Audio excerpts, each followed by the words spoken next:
Jack was, when you got to know him, he was a sweetheart and funny guy. And he'd do funny things on the set. Hollywood was stunned by the news that Jack Elam, the legendary villain of the Western screen, had passed away. With that goofy eye of his, that he really turned a lemon into lemonade there. But the biggest shock came from the mysterious absence of Clint Walker.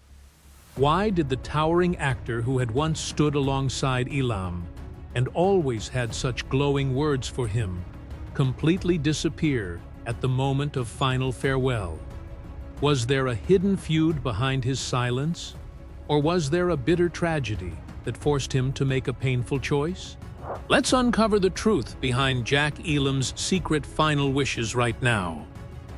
He was coughing and carrying on like he had a terrible cold.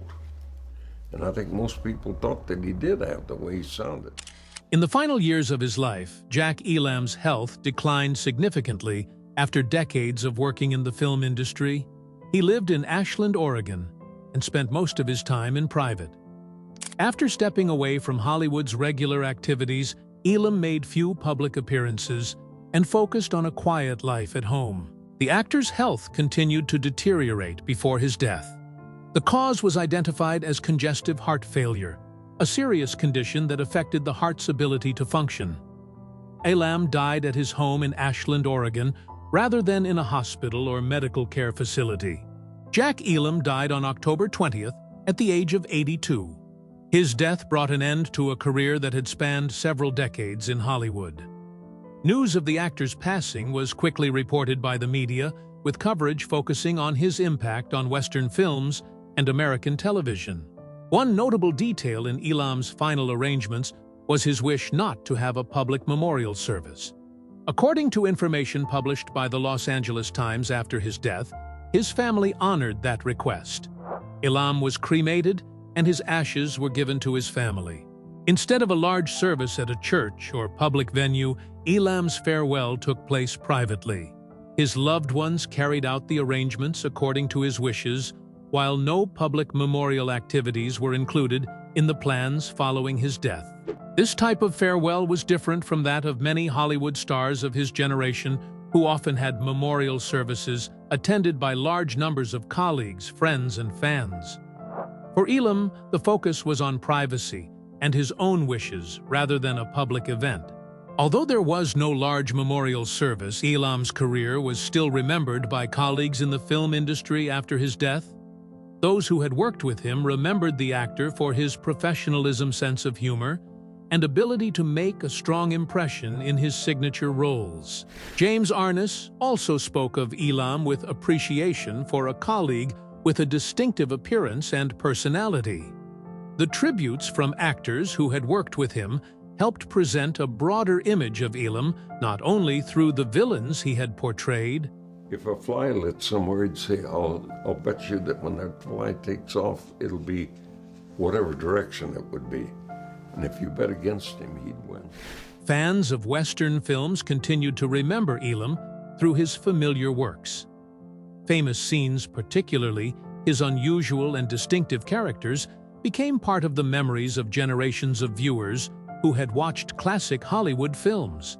But behind that private farewell was another notable detail: the absence of Clint Walker, who had worked with Jack Elam and shared many memories of him. The absence. In 1966, Jack Elam and Clint Walker appeared together in The Night of the Grizzly, a Western film starring Walker, while Elam played Hank. According to Walker's account years later, he personally suggested bringing Elam into the film because he believed the actor would bring a fun atmosphere to the production. In a 2012 interview with the Television Academy, Clint Walker spoke positively about Jack Elam. He described Elam as a very likable person and especially funny. His recollections focused on Elam's personality off-camera, showing that their relationship extended beyond simply working together on a film. And what he'd do is dip his fingers in that cup of hot water, and he'd sneeze, and he'd flip the hot water on her. Walker also remembered several behind-the-scenes stories involving his colleague. One of them involved Elam pretending to have a cold and then using hot water to prank a female stunt performer. Such practical jokes fit the image of an actor who was mischievous and often helped create a relaxed atmosphere on set. And he gambled. This guy, you never wanted to gamble with him because it seemed like no matter what, if you pitched pennies with him, he'd always win. Another characteristic Walker mentioned was Elam's love of gambling. According to Walker, Elam could turn many everyday situations into a small wager. This detail offered some insight into the outgoing personality that colleagues knew quite different from the cold villains Elam often portrayed on screen. The memories Walker shared are particularly notable because they were recounted many years after Elam's death. They also showed no sign of a falling out between the two men. On the contrary, the way Walker spoke about Elam suggested that he still held a positive impression of his former colleague. Because Jack Elam wanted a private farewell, the arrangements following his death were held within the family and among close relatives. Clint Walker, therefore, did not appear at the farewell for the colleague who had shared so many memorable moments with him. In 1971, he suffered an accident while skiing in which a ski pole pierced his chest near the heart. The injury was so severe that Walker was reportedly considered clinically dead before being revived. The incident became one of the most significant health crises of his life. Another factor that needs to be considered is Clint Walker's age. When Jack Elam died, Walker was 76 years old. Health and mobility limitations may have been factors to consider, but there was no direct confirmation from Walker or his family regarding the specific reason connected to Elam's funeral arrangements. Clint Walker's absence ultimately left a gap in the story of Jack Elam's final days. But looking at the bigger picture, what remains most memorable about Elam is not the way he was laid to rest, but the remarkable journey that made him one of the most unmistakable faces of the Western screen. Career peak. Jack Elam's path to Hollywood did not begin with acting. Before appearing in front of the camera, he worked as an accountant for Bank of America Standard Oil and Samuel Goldwyn Studios, then took on a financial control position for Hopalong Cassidy Productions. A serious vision problem changed the course of his life. Elam's left eye was injured in a childhood accident when a pencil pierced his eye while he was participating in the Boy Scouts. The eye was permanently blinded and misaligned. As an adult, Elam was warned that continuing to work with financial records could put the vision in his remaining eye at risk. The decision to leave accounting brought Elam into the film industry at a time when Hollywood was looking for faces with distinctive personalities. His unusual appearance quickly attracted attention. Rather than becoming an obstacle, the feature resulting from his childhood accident became one of the characteristics that made Elam easily recognizable on screen. His early roles gradually placed him among actors known for playing dangerous, tough, or unpredictable characters. High Noon became one of the important films that brought Elam widespread recognition.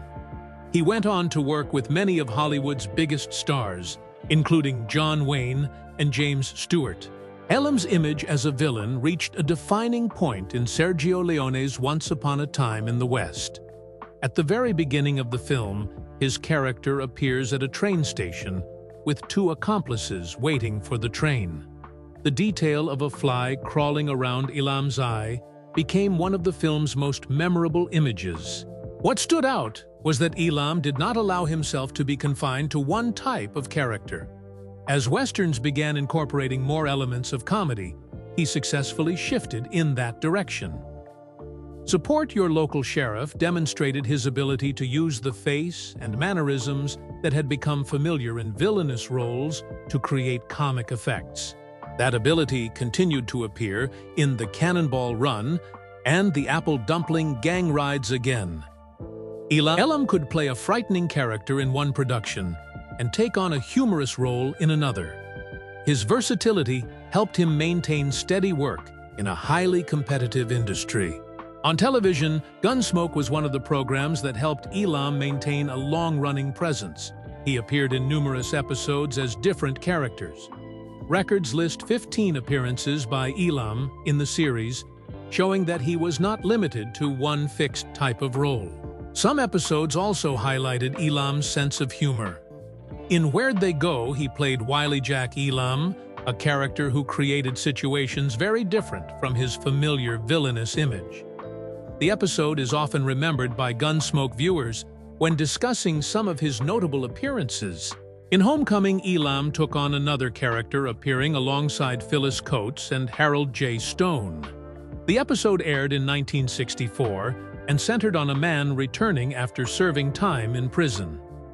The role showed that Elam could adapt to different stories and character types within the same series. Beyond Gunsmoke, Elam also took leading roles in The Dakotas and Temple Houston.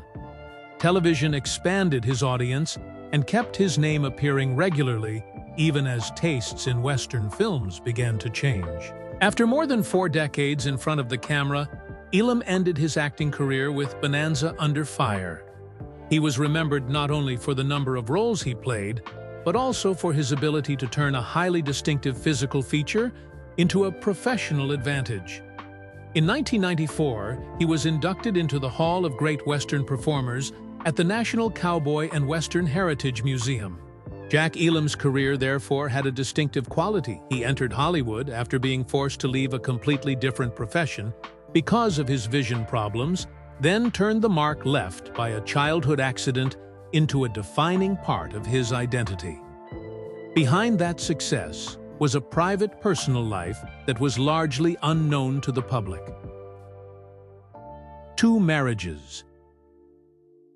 Jack Elam was born in 1920 in Miami, Arizona. His mother, Alice Amelia Kirby, died when he was young, causing major changes in Elam's childhood. He lived with different families before returning to his father, Millard Elam, and his stepmother. These circumstances made for an unstable youth before he entered adulthood. As a young man, Elam held various jobs to make a living, including farm work and cotton picking. Later, after becoming an actor, he rarely made the hardships of his childhood part of his public image. Elam's family life was also kept relatively separate from his career in Hollywood. Elam's first marriage was to John Louise Hodgert. The two married when he was still quite young, around 1937.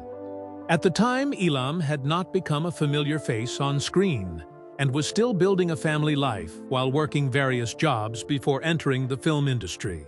Jean Louise stood by Elam as he gradually established his career. They had 2 children, Jerry and Scott. The family continued to maintain a private life as Elam began taking on more roles in Hollywood. As his career grew, he spent more time working, but his family remained an important part of his life. The first marriage ended with a major loss when Jean Louise died of colon cancer in January 1961. Elam was 40 years old at the time and had already begun establishing a clear position in the film industry. Jean Louise's death left him with 2 young children and a family life that had to be reorganized. About 7 months later, Elam married Margaret M. Jennison, commonly known as Jenny. The marriage marked a new chapter in his personal life and became his longest-lasting relationship. Margaret remained with Elam for the rest of his life, as his film career continued to develop and later gradually slowed down. Margaret did not frequently appear alongside Elam at public events. The two mainly maintained their family life away from the actor's work. While Elam continued working in film and television, Margaret became a steady companion in a life that was increasingly removed from the noise of Hollywood. The couple had a daughter named Jacqueline. Along with Jerry and Scott from his first marriage, Jacqueline became part of the Elam family as he continued working. The 3 children grew up in a family with a famous actor as their father, but Elam generally kept family life outside the public spotlight. Elam's marriage to Margaret lasted 42 years. During that time, he experienced many changes in his career, from Western villains to comedic characters and television appearances.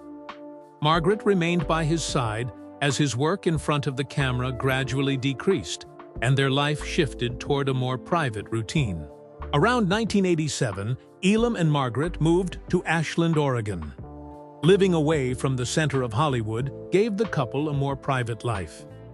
Elam remained known for the films he had made, but he no longer appeared regularly in entertainment industry activities. In Ashland, Elam's life was primarily centered on his family and the local community. His final years were no longer focused on filming schedules or promotional activities. Margaret remained by his side as the actor's health declined until Elam died at home. After Elam's death, Margaret and their children continued to maintain a private life.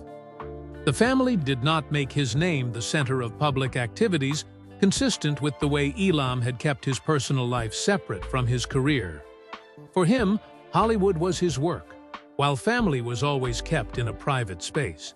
Beyond his family life, Elam also left another kind of mark through a career spanning several decades, the colleagues who worked with him, and the roles that continued to be remembered over the years. The legacy. Jack Elam left behind not only the films that made his name, but also a professional reputation remembered by many of his colleagues. Those who worked with him regarded him as professional, punctual, and capable of creating a relaxed atmosphere on set. This personality was quite different from the appearance commonly associated with the villainous roles he played. James Arness, who worked with Elam on Gunsmoke, also spoke positively about him. Arness particularly noticed Elam's distinctive face and his skill at playing cards. The comments from his colleagues show that Elam was remembered not only for the characters he portrayed, but also for his personality off-camera. A close friend of Elam Al-Hassan once described him as a strong-willed and straightforward person. This description was consistent with other accounts of the actor's life. Elam did not cultivate the image of a distant star, but maintained relatively close relationships with people who knew him through work and everyday life. In terms of finances, some sources estimated that Jack Elam had a net worth of around $2 million at the time of his death. This wealth was accumulated through income from his decades-long acting career, along with personal assets he acquired throughout his life. Specific information about Elam's homes, bank accounts, investments, or other valuable assets was not fully disclosed. His family kept his personal financial matters private, and there are no reliable public records showing how his entire estate was divided after his death. Margaret Jenny Jennison was Jack Elam's companion for the final 42 years of his life. After his death, she and the children continued living in Oregon, maintaining a private lifestyle and making few appearances in the media. The family maintained its privacy separate from Hollywood's public activities. Jack Elam's children included Jerry Scott and Jacqueline, along with later generations of grandchildren and great-grandchildren. The family continued to maintain a connection to his legacy through memories and records of the actor's life. They largely kept their lives private and did not seek public attention around Elam's fame. This privacy was also consistent with Jack Elam's own wishes during his lifetime. He wanted his farewell to be held privately and did not want a public memorial service. His family respected that request, keeping the arrangements following his death within the circle of relatives. For that reason, what Jack Elam left behind was not limited to the roles preserved on screen. He also left the memories of his colleagues, a family that continued to live privately, and assets handled within the private sphere. This was a less visible part of his legacy, but it reflected the way Elam chose to live outside Hollywood. That same privacy also brings the story back to Clint Walker.